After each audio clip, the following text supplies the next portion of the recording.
میرے محترم بھائی اور دوستو، اللہ تعالیٰ ہم سے ایک سوال کرتا ہے، افحسبتم انما خلقناکم عبثا، تمہارا کیا خیال ہے ہم نے تمہیں بیکار پیدا کیا ہے، تمہاری زندگی کا کوئی مقصد نہیں ہے؟ پھر اللہ تعالیٰ فرماتا ہے ایحسب الانسان ان یترک سدی، تمہارا کیا خیال ہے تمہیں کوئی نہیں پوچھے گا، جو مرضی کرتے رہو، جیسے مرضی زندگی گزارو، کوئی پوچھنے والا نہیں ہے؟ نہیں، ایسی بات نہیں ہے۔ بلا ورسلنا لدیہم یکتبون، جو کر رہے ہو اللہ لکھوا رہا ہے۔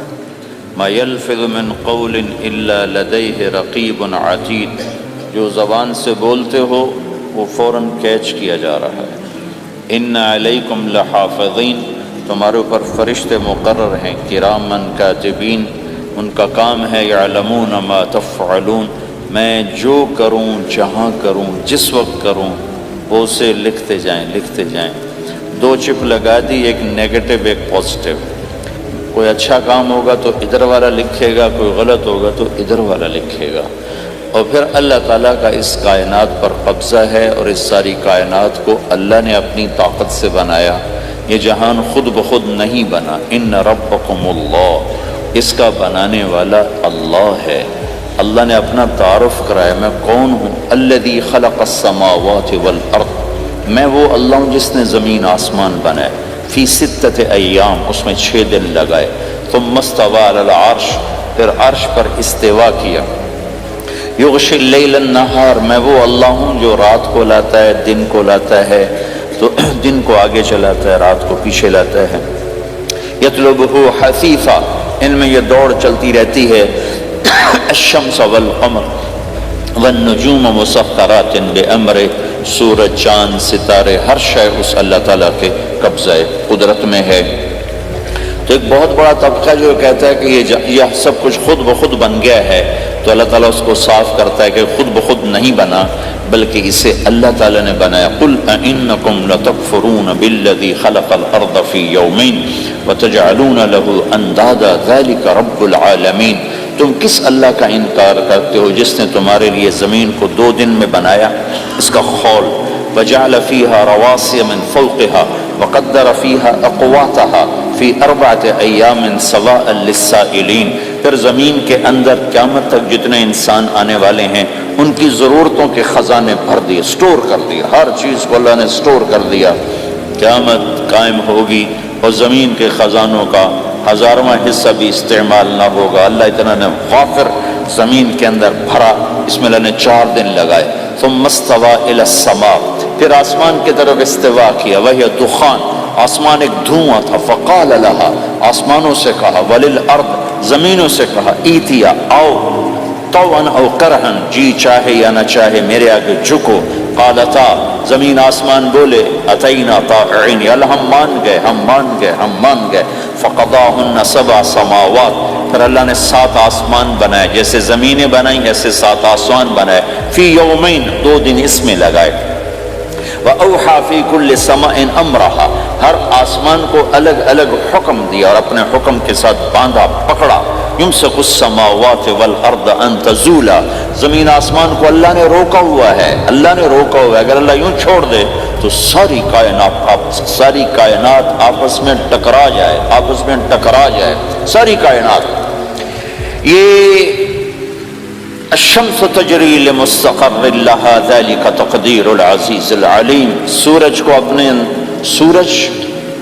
6 لاکھ مائل فی گھنٹہ کی رفتار سے دوڑ رہا ہے، اور زمین سے 12 لاکھ گنا بڑا ہے، اور اس میں ٹیمپریچر 2.5 کروڑ سینٹی گریڈ تک اس کا ٹیمپریچر چلتا ہے، اور یہ کوئی ٹھوس چیز نہیں، گیسز ہیں، اور ہر سیکنڈ میں اس میں ہیلیم گیس پھٹتی ہے اور وہ ہائیڈروجن میں تبدیل ہوتی ہے۔ 1 سیکنڈ میں جب وہ دھماکہ ہوتا ہے تو 50 کروڑ ایٹم بم کے پھٹنے کے برابر انرجی پیدا ہوتی ہے، تو اس کے اندر اتنے دھماکے ہو رہے ہیں، پھر وہ ایک گیسز ہیں، اور پھر اس کے سامنے سڑک کوئی نہیں، اس کا لیور کوئی نہیں، اس کا ڈرائیور کوئی نہیں ہے، اور اس کی رفتار 6 لاکھ مائل فی گھنٹہ ہے۔ اللہ کہتا ہے میں سیدھا چلا رہا ہوں، کوئی اس کو چلا سکتا؟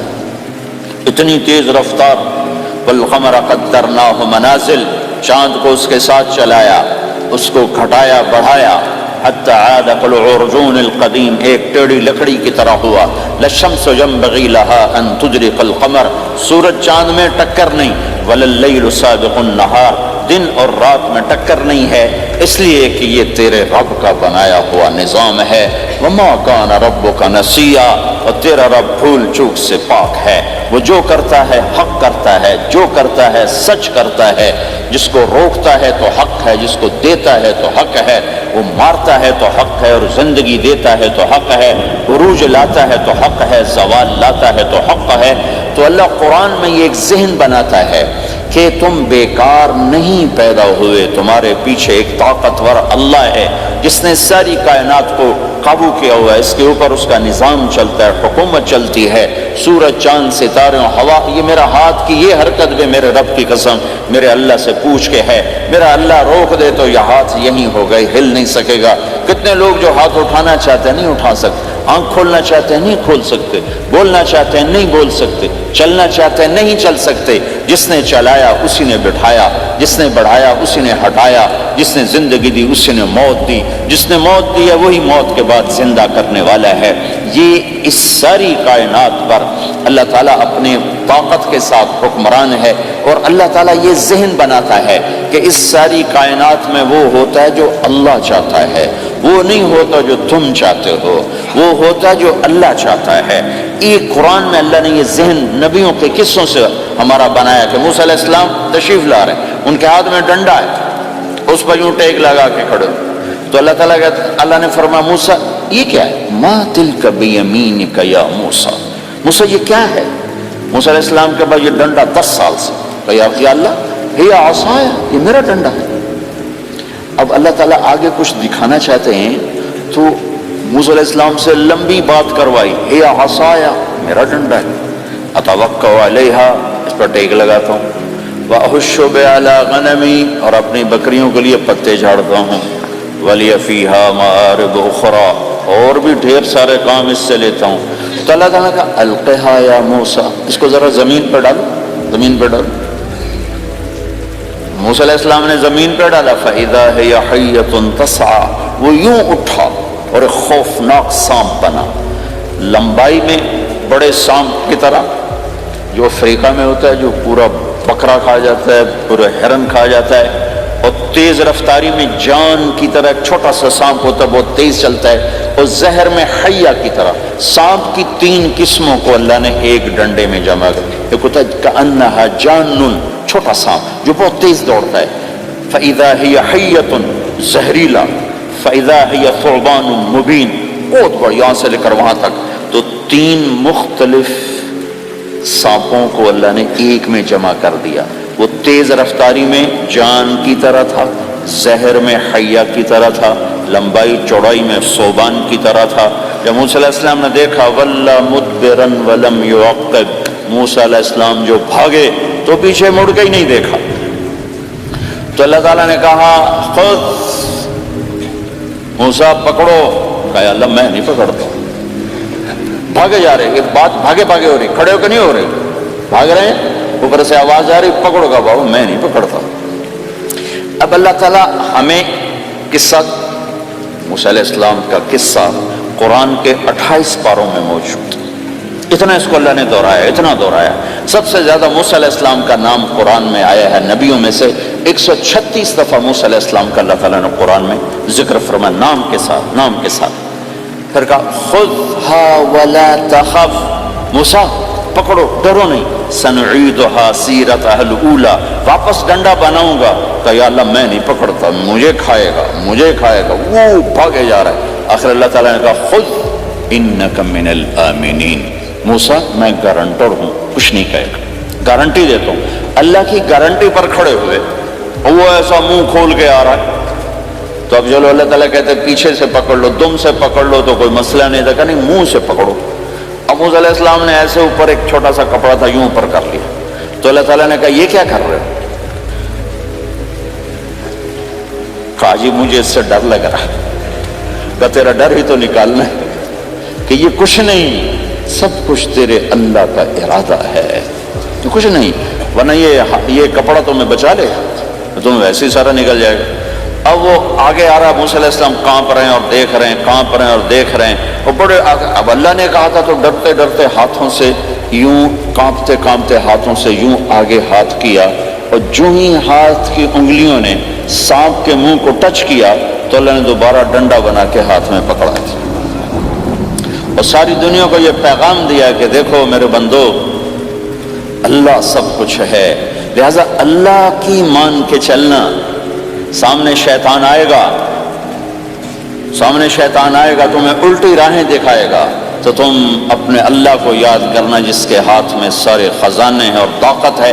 ایک سیکنڈ میں اسے سانپ بنایا، اگلے سیکنڈ میں اسے ڈنڈا بنایا، اور پھر موسیٰ علیہ السلام کے ہاتھ میں پکڑایا، نیا نہیں، وہی جو ان کے پاس تھا وہی ان کو واپس کر کے پوری دنیا کے انسانوں کو اور اس امت کو خاص طور پر اللہ تعالیٰ نے یہ سوچ دی کہ اس کائنات میں ایک طاقت ہے، اللہ، جو سب کچھ کر سکتا ہے، اور اس کے چاہے کو کوئی روک نہیں سکتا اور اس کے روکے کو کوئی کروا نہیں سکتا، وہ اللہ ہے۔ یہ قرآن کے واقعات ہیں۔ حضرت مریم عیسیٰ علیہ السلام کی والدہ کسی غیر مرد کو دیکھا نہیں، اتنا پردے میں ہے۔ ایک دم ایک نوجوان خوبصورت کمرے میں داخل ہوتا، فتمثل لها بشرا سویا، خوبصورت، تو مریم انی اعوذ بالرحمن منک ان کنت تقیا، اللہ کی پناہ چاہتی ہوں، کون ہو؟ ڈرو نہیں، انما انا رسول ربک، میں مرد نہیں فرشتہ ہوں، انسان ہوں، تیری کوئی حاجت نہیں، میرے پاس کیا کرنے ہو؟ لأہب لکی غلاما زکیا، اللہ کا ارادہ ہو چکا ہے تمہیں بیٹا دیا جائے۔ کہنا یکون لی غلام، مجھے کیسے بیٹا ہو سکتا ہے؟ لم یمسسنی بشر، میری شادی کوئی نہیں، ولم اکو بغیا، اور میں غلط عورت نہیں ہے کہ میں گناہ کروں اور اس سے حمل ہوش۔ بیٹا ہونے کے دو راستے ہیں، ایک حلال ہے، ایک حرام ہے۔ حلال نکاح ہے، حرام زنا ہے، تو زنا میں کر نہیں سکتی، شادی میری ہوئی نہیں، تو مجھے کیسے بیٹا ہوگا؟ قال کذلک، قال بھی ہو جائے گا۔ قال ربک هو علی هین، کہ تیرے رب کے لیے مسئلہ ہی نہیں۔ وَلِنَجْعَلَهُ آیَةً لِلنَّاسِ، وہ ایک نشانی ہوگا، وَرَحْمَةً مِنَّا، ایک اللہ کی رحمت ہوگا، وَكَانَ أَمْرًا مَقْضِيًّا، مریم تیرے دنیا میں آنے سے پہلے ہی اللہ فیصلہ کر چکا تھا کہ تجھے بغیر شادی کے ہی بیٹا دینا ہے۔ اب وہ آگے بڑھے، وہ پیچھے ہٹے، وہ آگے بڑھے، وہ پیچھے ہٹے، پیچھے آ گئی دیوار، اب دیوار کے آگے تو کوئی جا نہیں سکتے، تو یوں لگ کے کھڑی ہوگی، تو جبریل آئے، انسانی شکل، یہاں سے پکڑا، ہاتھ کو نہیں ٹچ کیا، یہاں سے پکڑا کرتے کو، اور دور سے کھڑے ہو کر پھونک ماری، ادھر پھونک پڑی، ادھر 9 مہینے کا حمل تیار ہو، ایک سیکنڈ۔ ایسا نہیں کہ حمل ٹھہرا پھر 9 مہینے اٹھایا، ایسا نہیں ہوا۔ فَحَمَلَتُهُ، فا کا لفظ آتا ہے، فَانْتَبَذَتْ، پھر فا کا لفظ آتا ہے، فَأَجَاءَهَا الْمَخَاضُ، پھر فا کا لفظ آتا ہے۔ فا اور فا یہ عربی زبان میں کسی کام کے فوراً ہونے کو بتا رہا ہے۔ فا کا مطلب فوراً کسی کام کے ہونے کی طرف اشارہ ہوتا ہے۔ تو ادھر پھونک پڑی، ادھر حمل ہوا، ادھر درد ہوا، ادھر وہ بھاگی اور درختوں کے اندر جا کر ایک ٹیک لگائی ایک کھجور کے تنے کے ساتھ، اور جاتے ہی بچہ پیدا ہو گیا۔ تو وہ روئیں، یا لیتنی مت قبل ھذا وکنت نسیا منسیا، ہائے میں اس سے پہلے مر جاتی، میرا بھولنا بھی لوگ بھول جاتے، اب میں کیا کروں؟ تو جبریل پھر آ گئے، فناداھا من تحتھا، ذرا پردے میں، اب سامنے نہیں آیا، ذرا پردے میں آئے، کیا بچہ پیدا ہو چکا ہے، کوئی بے پردگی نہ ہو۔ لا تحزنی، ڈرو نہیں، قد جعل ربک تحتک سریا، پر مارا پانی کا چشمہ نکلا ہے۔ وہزی الیک بجذع النخلہ، اور وہ جو کھجور تھی اس اوپر سے کٹی ہوئی تھی، خشک کھجور تھی، خالی اس کا تنا تھا۔ تو جبریل نے کہا اس کو ہلاؤ، اس کو ہلاؤ، تو انہوں نے ہلایا تو ساقط علیک رطبا جنیا، تو دیکھے گی کہ یہ کھجور کے اوپر نہ کوئی شاخ ہے، نہ کوئی پھل ہے، نہ کوئی پتا ہے، لیکن جب اس نے ہلایا تو ایک دم تازہ کھجوریں گرنے لگ گئیں، تازہ کھجوریں۔ تو جبریل نے پھر کہا مریم، جو اللہ اس درخت کو بغیر شاخ کے پھل دے رہا ہے تجھے بغیر مرد کے بیٹا دے رہا ہے۔ کلی وشربی وقرری عینا، کھا پی صاف صوف ہو اور آپ سکون پکڑ، سکون میں آ جا، اور جا بعض شہر کی طرف جا، لوگ آئیں گے کہیں گے تو نے یہ کیا کیا، تو تم نے کہنا ہے انی نذرت للرحمن صوما فلن اکلم اليوم انسیا، بھائی میرا تو روزہ ہے میں نہیں بول سکتی، اس سے بات کرو، بچے سے بات کرو۔ بنو اسرائیل کا روزہ اتنا سخت تھا کہ صرف کھانے پینے کی پابندی نہیں، بولنے پر بھی پابندی لگا دی گئی۔ وہ سچ بھی بولیں تو ان کا روزہ ٹوٹ جاتا تھا، یہ امت جھوٹ بھی بولے تو روزہ نہیں ٹوٹتا، خراب ہو جاتا ہے، ٹوٹتا نہیں۔ تو فأتت به قومها تحملہ، بچہ ہاتھ میں اور آئیں بعض شہر میں، قالوا یا مریم لک جیت شیئا فریا، شور مچ گیا، مریم یہ کیا کیا، یا اخت ہارون، ارے ہارون کی بہن، ما کان ابوک امرأ سوء، تیرا باپ ایسا نہیں تھا، وما کانت امک بغیہ، تیری ماں ایسے نہیں تھی، تو نے یہ کیا کیا، تو نے یوں کیا۔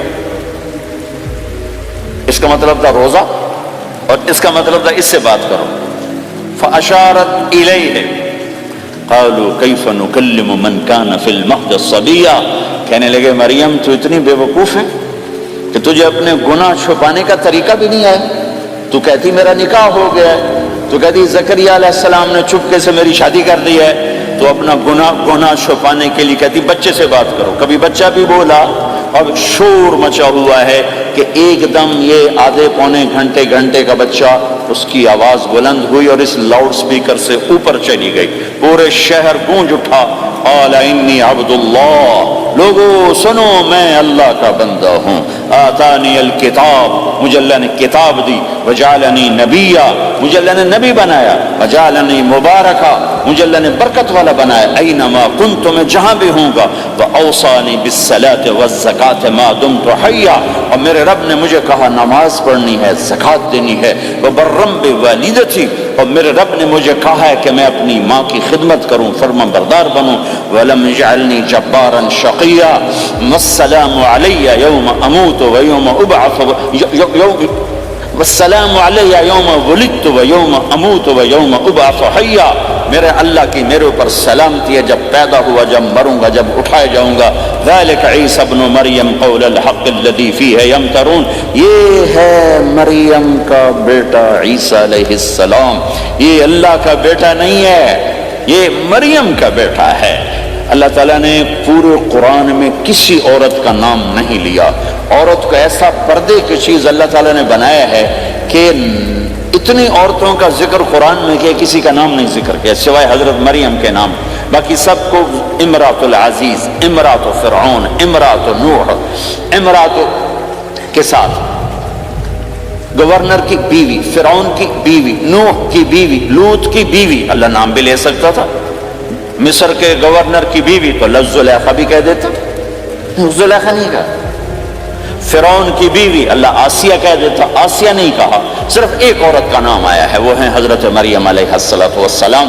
حضرت مریم کا نام اللہ نے اس لیے واضح کیا کہ ایک بہت بڑے طبقے نے اللہ پہ الزام لگایا کہ عیسیٰ علیہ السلام اللہ کا بیٹا ہے، تو اللہ تعالیٰ نے کہا نہیں، اللہ کا نہیں، مریم کا بیٹا ہے، اللہ کا نہیں، مریم کا بیٹا ہے۔ متخذ صاحبۃ ولا ولدا، نہ میری کوئی بیوی ہے نہ بچہ ہے، لم یکن لہ شریک فی الملک، نہ کہ اس کا شریک ہے، ولم یکن لہ ولی من الذل، نہ کہ اس کا مددگار ہے، فکبرہ تکبیرا، اس ایک اللہ کی کبریائی بڑائی کے گن گا، گیت گا، دل میں بٹھا، دل میں بٹھا، دل میں بٹھا، تاکہ سارا وجود اس کے آگے ڈھلتا جائے، چلتا جائے۔ یہ واقعات یہ ذہن بناتے ہیں کہ اس کائنات میں وہ ہوتا ہے جو اللہ چاہتا ہے، وہ ہوگا جو اللہ چاہے گا، وہ ہوا جو اللہ نے چاہا۔